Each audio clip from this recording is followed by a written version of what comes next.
Bago na diskubre ang isang Jerome Lastimosa, Adrian Nocum or RJ Abrayento sa PBA o ang mga shooter na guards ngayon na magaling gumawa ng plays, nauna muna sa PBA ang promising guard ng Northport ng Batang Pier na si Jonathan Gray. Kaso, since nung na-injury siya taong 2022, hindi na siya kailanman bumalik sa PBA. Ano na nga ba ang buhay niya ngayon pagkatapos ma-injury at makapag-undergo ng rehab?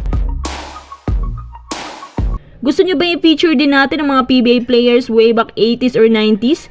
Comment nyo lang yan sa baba at gagawin natin ng video yan. Si Jonathan Gray ay pinanganak sa Binyan, Laguna. Nag-high school siya sa CSA Binyan at nagkolehiyo siya sa St. Benilde. Season 87 yon nung naging notable ang pangalan ni Gray hindi lang sa kanya kupunan kundi maging sa buong NCAA community. Kaso nung season 90, naging usap-usapan naman siya dahil hindi siya napabilang sa NCAA All-Star despite sa magandang performance. May mga ilang taong nagpo-post sa kanilang social media accounts dahil unfair nga daw. Siya noon na nagka-coverage ng 11.8 points, 5.5 rebounds, 3.6 assists at 1.9 steals. Pero kahit wala siya sa All-Star, pinili naman siya para mag-participate sa slam dunk contest. Pagkasunod na games, pinatunayan niya na karapat-dapat siya dahil nakakuha siya ng 19 points para panalunin ng St. Benilde laban sa Perpetual. Kaso natalo nga lang sila laban sa Letran. Iba gumalaw si Gray kasi confident siya at hindi masyadong nawawala ng kumpiyansa kahit na limited ang minutes minsan ang binibigay sa kanya. Magaling din gumawa ng plays at napaka-shooter, especially sa 3-point arc. Kaya kalauna, naging go-to guy na rin siya dito. Season 91, ginawa na siyang leader ng Blazer pagkatapos na tumungtong sa pro level si Paulo Taha at Mark Romero. Nagkaharap ang Blazers sa San Sebastian. Tinalo nila ito habang si Gray nakakuha ng 29 points, 8 rebounds, 6 assists, 3 steals at 2 blocks. At sa season ding to, kinuha na talaga siya sa All-Star at sa kanya binigay ang All-Star MVP. Pagkatapos nito, mas tumaas pa ang stats niya at malapit na nga makapag-triple-double.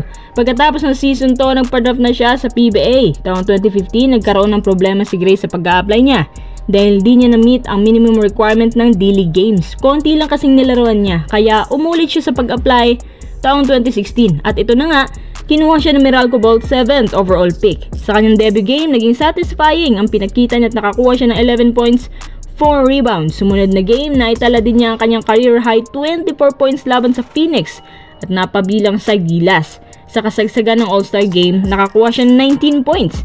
Isang taon lang lumipas na involved si Gray sa 7-player trade at si Gray napuntang Global Port. Di ko nga alam kung bakit siya na-trade.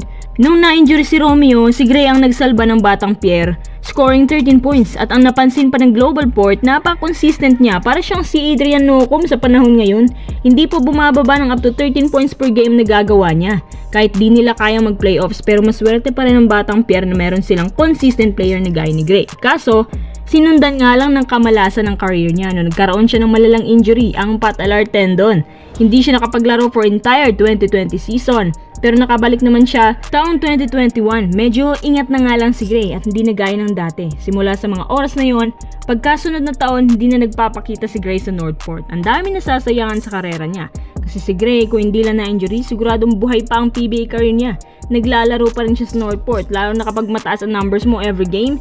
Tiyak ako na natili pa yun sa PBA. Taong 2022 nalaman rin namin na nagpa-rehab pala siya para talaga tuluyan ang gumaling. Pero kahit gumaling na, parang wala nang balita kung babalik pa ba siya sa PBA ngayon.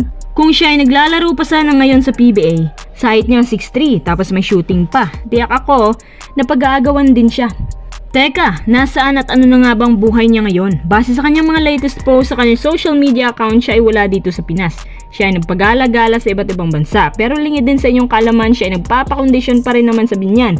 At sinasama siya sa mga ligang labas or sa mga inter-barangay leagues ng Binyan, Laguna. Alam nyo, 32 pa lang si Gray ngayon. Kapag may kumuha sa kanya, makakaambag pa talaga. Kahit sabihin na lang natin na galing siya sa isang injury na malala, pero sa edad niyang yan, kayang-kaya pa. Mukhang mas magagamit pa nga siya kaysa ilang star players dyan na sobrang injury prone na. Anyway, yan po ang buhay ngayon ni Jonathan Gray.